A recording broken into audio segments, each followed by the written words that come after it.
नमस्कार दोस्तों, IAS point में आपका स्वागत है। मैं हूं उत्कर सिंह। हम आज के इस वीडियो में बात करने वाले हैं टोक्यो ओलंपिक 2020 के बारे में कि इसका आयोजन कहां पे हो रहा है, कब हो रहा है, इसमें इसकी क्या विशेषताएं हैं, कौन कौन से नए खेल शामिल किए गए हैं और इसके बाद भारत की क्या स्थिति है और मौजूदा समय में ओलंपिक कहाँ तक पहुँचा है, हम इसके बारे में बात करेंगे। वीडियो शुरू करने से पहले सब्सक्राइब बटन दबाकर चैनल को सब्सक्राइब कीजिए और वीडियो को पूरा देखिए, क्योंकि यह वीडियो बहुत ही अधिक इन्फॉर्मेशनल होने वाला है। जैसा कि आप लोग टीवी पर न्यूज़ में ओलंपिक के बारे में, टोक्यो ओलंपिक के बारे में देख रहे होंगे, सुन रहे होंगे। इसमें से भारतीय भारोत्तोलक मीराबाई चानू ने रजत पदक भी जीत लिया है और बहुत सारे खिलाड़ी जीतने की संभावनाएँ, स्वर्ण पदक, रजत पदक और कांस्य पदक जीतने की संभावनाएँ बना रहे हैं। तो हम लोग टोक्यो ओलंपिक के बारे में विस्तृत रूप से जानेंगे। तो खेलों का महाकुंभ यानी ओलंपिक हर 4 साल बाद होता है। मतलब हर 4 साल बाद ओलंपिक का खेल आयोजन होता है। ओलंपिक खेलों का आयोजन 4 साल में एक बार होता है, लेकिन कोरोना वायरस महामारी के कारण 2020 में इसका आयोजन नहीं हो पाया। अब साल भर की देरी से जापान के राजधानी टोक्यो में इसका आयोजन हो रहा है। जैसे कि ओलंपिक का आयोजन हर 4 साल में एक बार होता है, लेकिन जो पिछले साल होना था 2020 में जिसका होना था, कोरोना महामारी के कारण नहीं हो पाया। तो इसका आयोजन एक साल की देरी से जापान के टोक्यो में 2021 में हो रहा है, लेकिन इसका नाम तब भी टोक्यो ओलंपिक 2020 ही रहेगा, भले ही 2021 में हो। तो इसका प्रारंभ 23 जुलाई से शुरू हो चुका है और 8 अगस्त तक खेल की दुनिया का रोमांच अपने चरम पर रहेगा। 3 दिन पहले शुरू हो चुका है 23 जुलाई को, और जिसके पदक इवेंट जो है, मतलब पदक जीतने का क्रम 24 जुलाई से शुरू हो चुका है। और पहले दिन भारत की मीराबाई चानू ने रजत पदक उठा लिया था। तो सॉफ्ट बॉल खेल प्रतियोगिता उद्घाटन समारोह से 2 दिन पहले यानी 21 जुलाई को ही फुकुशिमा में शुरू हो चुका था। ओलंपिक 23 जुलाई शुरू हुआ, उसका रंगारंग कार्यक्रम के साथ उद्घाटन हुआ, लेकिन सॉफ्ट बॉल खेल उसके 2 दिन पहले से ही शुरू हो गया था और पदक जीतने का क्रम 24 जुलाई से शुरू हुआ। ओलंपिक में इस बार 33 खेलों में 339 मेडल के लिए मुकाबले होंगे। पहला पदक समारोह 24 जुलाई को होगा।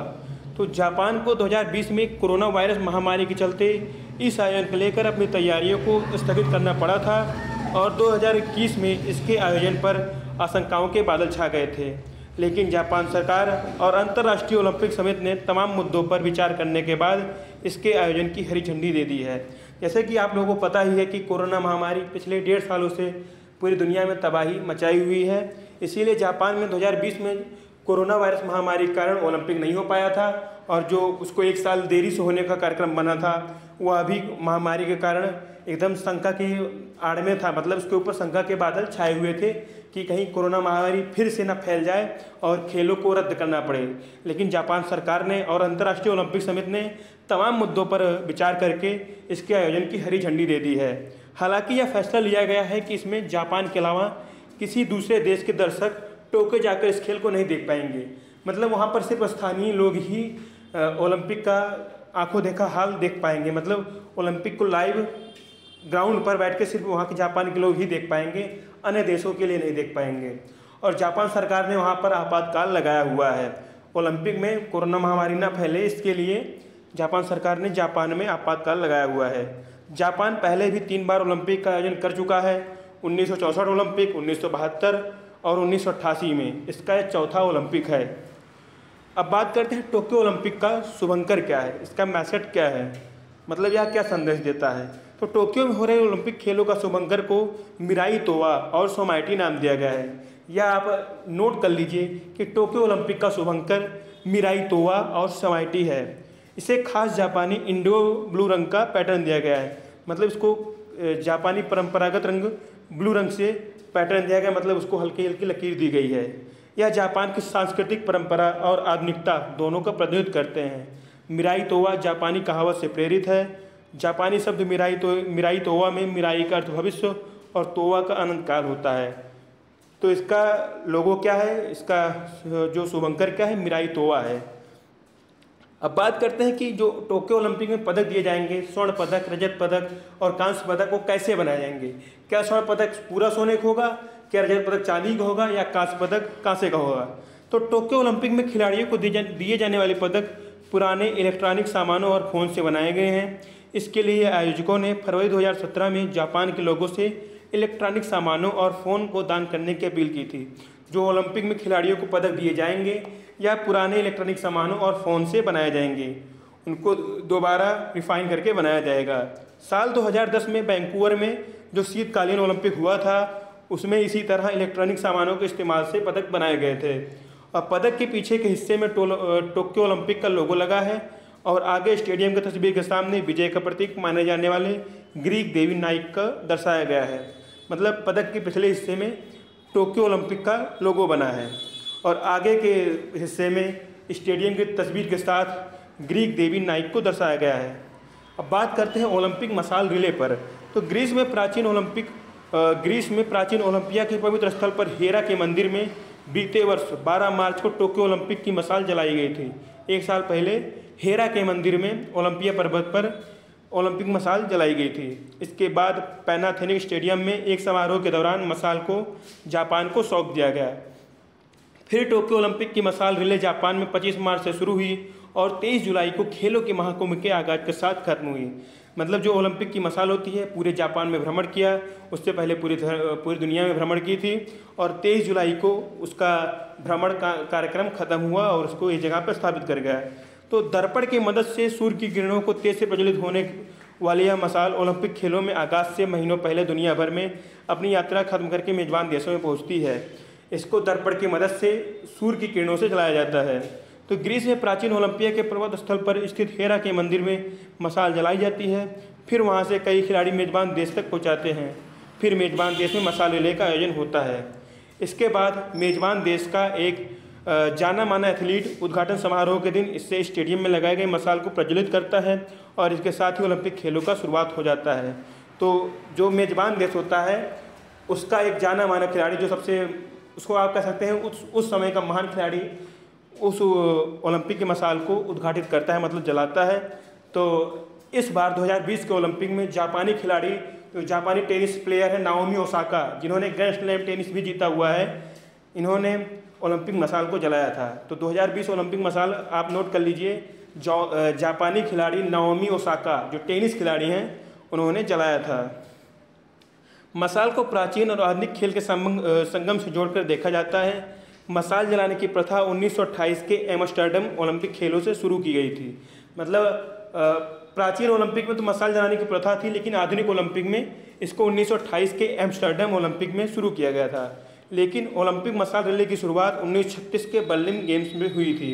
मतलब ओलंपिक की रैली या ओलंपिक मसाल की रिले, मतलब एक स्थान से दूसरे स्थान पर भ्रमण 1936 के बर्लिन गेम्स से शुरू हुई थी। इसके 24 साल बाद 1960 में रोम ओलंपिक में मसाल यात्रा का पहली बार टेलीविज़न पर प्रसारण किया गया था। अब बात करते हैं कि टोक्यो ओलंपिक में क्या है खास। इस बार 5 नए ओलंपिक खेल में जोड़े गए हैं। इस बार 5 नए खेल ओलंपिक में जोड़े गए हैं, जिसमें है surfing, skateboarding, sports climbing, karate और बेसबॉल। इसमें स्केटबोर्डिंग में 13 साल की जापानी खिलाड़ी ने सबसे कम उम्र में स्वर्ण पदक जीता और इसके साथ ब्राज़ील की 13 वर्षीय खिलाड़ी ने रजत पदक जीता और इसके बाद 16 वर्षीय खिलाड़ी ने कांस्य पदक जीता है। मतलब सबसे कम उम्र का स्केटबोर्डिंग स्वर्ण पदक विजेता, रजत पदक विजेता और कांस्य पदक विजेता थे। और इसमें 5 नए खेल जो शामिल हुए हैं, इसमें सर्फिंग है, स्केटबोर्डिंग है, स्पोर्ट्स क्लाइंबिंग है, कराटे है और बेसबॉल है। तो इसमें कुछ खेल युवाओं को ओलंपिक के प्रति आकर्षित करने के लिए शामिल किए गए हैं। और यही नहीं, बेसबॉल, पुरुष बेसबॉल और सॉफ्टबॉल महिला को ओलंपिक में वापसी हो रही है। कुछ कारणों की वजह से इनको निलंबित कर दिया गया था, लेकिन इनका वापसी हो रही है इस बार। और टेबल टेनिस में भी कुछ खास है। 2020 टोक्यो ओलंपिक में मिक्स डबल्स को जोड़ा गया है, जिसमें भारत दूसरे चरण में हार कर बाहर हो चुका है। जूडो खेल 1964 में ओलंपिक में आया था, लेकिन इस बार मिक्स्ड टीम इवेंट में है। स्विमिंग इस साल स्विमिंग में एक नया बदलाव लाया गया है। 800 मीटर की रेस को पुरुषों के इवेंट में शामिल किया गया है, जबकि 1500 फ्री स्टाइल इवेंट महिला प्रतियोगिताओं में शामिल हुई है। वाटर पोलो, रियो ओलंपिक में वाटर पोलो में 8 महिला टीमों ने भाग लिया था। इस बार महिलाओं की 2 नई टीमों के साथ यह संख्या 10 होगी। कयाक, 2020 टोक्यो ओलंपिक में कयाक खेल में भी महिलाओं के 3 इवेंट बढ़ाकर पुरुष खेलों से 3 इवेंट कम कर दिए गए हैं। महिलाओं के इवेंट में kayak single 200 metre, kayak doubles 500 metre event को जोड़ा गया है। पुरुषों के 3 इवेंट कम कर दिए गए हैं और महिलाओं के 3 इवेंट बढ़ा दिए गए हैं। रोइंग जो नाव को चलाया जाता है पानी में, तो रोइंग खेल में पुरुषों के हल्के 4 इवेंट को 2020 ओलंपिक से हटा दिया गया है, जबकि महिलाओं में 4 इवेंट्स को जोड़ा गया है। 1966 के बाद ओलंपिक में रोइंग कार्यक्रम में बदलाव हो रहा है। आर्चरी 1972 से शामिल इस खेल में इस बार मिक्स्ड टीम इवेंट भी शामिल किया गया है, जिसमें भारत अपनी पदक की रेस हार चुका है। बॉक्सिंग महिला खिलाड़ियों की संख्या को 3 से बढ़ाकर 5 कर दिया है, जबकि पुरुष खिलाड़ियों की संख्या 10 से 8 कर दी गई है। यह फैसला लैंगिक समानता का ध्यान में रखते हुए किया गया है। भारत की ओर से टोक्यो ओलंपिक में 127 एथलीट हिस्सा ले रहे हैं, जिनमें 56 महिलाएं शामिल हैं, जिसमें पदक की उम्मीद तीरंदाजी, निशानेबाजी, बॉक्सिंग और उसके बाद कुश्ती इन सब से थी। लेकिन तीरंदाजी और निशानेबाजी ने भारत को काफ़ी निराश किया। अब बॉक्सिंग और कुश्ती से ही उम्मीदें बची हुई हैं। तो भारत की ओर से टोक्यो ओलंपिक में 127 एथलीटों ने हिस्सा लिया था, जिसमें 56 महिलाएं शामिल हैं। इस बार महिलाओं की संख्या काफ़ी ज़्यादा है। और टोक्यो ओलंपिक में हिस्सा लेने के लिए 205 देशों से 11,000 एथलीट जापान पहुँचे हैं। 17 दिनों तक यहाँ 33 अलग अलग खेलों के 339 इवेंट्स होंगे। और टोक्यो ओलंपिक में पहला स्वर्ण पदक चीन की यांग कियान ने जीता है। यांग ने महिलाओं की 10 मीटर राइफल प्रतियोगिता में ओलंपिक का पहला स्वर्ण पदक जीता। और भारत के लिए पहला पदक मीराबाई चानू ने भारोत्तोलन में रजत पदक जीता है। अभी तक भारत ने 3 दिनों में सिर्फ 1 पदक ही जीता है। कई इवेंट्स में उसे निराश होना पड़ा है, जैसा टेबल टेनिस हुआ, निशानेबाजी हुआ, और जिनसे काफ़ी उम्मीदें थीं। और तीरंदाजी में भी भारत को निराशा झेलनी पड़ी है। अगर वीडियो से कुछ भी जानकारी वीडियो को लाइक कीजिए, दोस्तों में शेयर कीजिए और चैनल को जो सब्सक्राइब कीजिए। धन्यवाद।